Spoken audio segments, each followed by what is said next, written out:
আসসালামু আলাইকুম, সবাই কেমন আছেন? আমরা চলে আসলাম মেঘের রাজ্য সাজেকে। এখন আমরা আছি সাজেকের হেলিপ্যাডে। এই যে হেলিপ্যাড, মানে অসাধারণ একটা ভিউ, যেটা না আসলে ফিল করা যাবে না। এখন আমরা একদম, এই যে অন্ধকার দেখতেছেন, একদম ফুল মেঘ। আমরা হাত দিয়ে স্পর্শ করতেছি। এত সাধারণ লাগতেছে। আর সবাই এখানে এনজয় করতেছে। এই যে আমাদের এখানে দর্শক যারা আছে, সবাই অনেক পর্যটক আসছে, অনেক পর্যটক মেঘটাকে ফিল করার জন্য।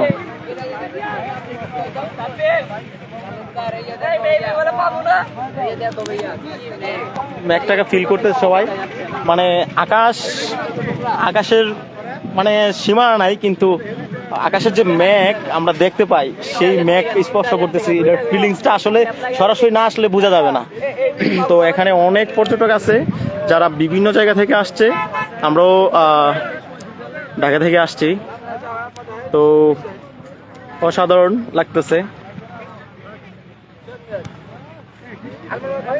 অনেকে ছবি তুলতেছে, ভিডিও করতেছে, অনেকে লাইভে চলে আসছে।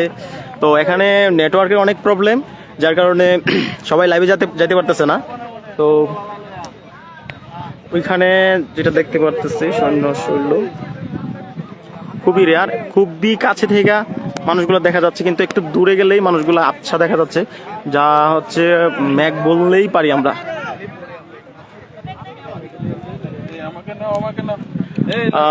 আমার সাথে রাকিবুল ভাই আছে, ঠিক আছে? রাকিবুল ভাই, আপনার মেঘের আসলে ফিলিংসটা কেমন? রাকিব ভাই একটু শেয়ার করেন তো। সেই অস্থির লাগতেছে না? কোনো সময় কি আপনি এরকম ফিল পাইছেন যে আমি মেঘের মধ্যে আছি, বা মেঘ দেখতে পাচ্ছেন, সরাসরি হাত দিয়ে স্পর্শ করতে পারছেন? এখানে না আসলে বোঝা যাবে না ভাই। আমি মূলত সাজেক আসছি এই এই বিষয়টা দেখার জন্য। আমি শুধু শুনছি যে এরকম মেঘে ঢেকে যায়। আচ্ছা, আমি এটা দেখার জন্য সারাদিন মুখিয়েছিলাম যে কখন আসবে। সারাদিন রোদ দেখে মনটা খুব খারাপ হয়ে গেছে। আশা পূর্ণ হয়েছে। তো আলহামদুলিল্লাহ আমার মনে আশা পূর্ণ হয়েছে। প্লাস আমাদের যারা ট্যুর করার জন্য আসে, টুরিস্ট, সবারই মনে আশা পুরো হয়েছে আলহামদুলিল্লাহ। আমরা মেঘ রাজ্যের ভিতরে আছি, মেঘের স্বর্গের ভিতরে আমরা আছি। খুব আনন্দ। আপনার ফিলিংসটা কেমন? আপনার অনুভূতিটা কেমন? আমার অনুভূতি আমি এখন বুঝে শেষ করতে পারবো না।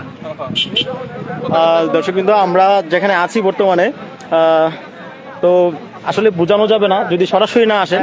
এখানে আমাদের গ্রুপ ট্যুরে প্রায় 45 জনের মতো আসছে, সবাই একসাথে।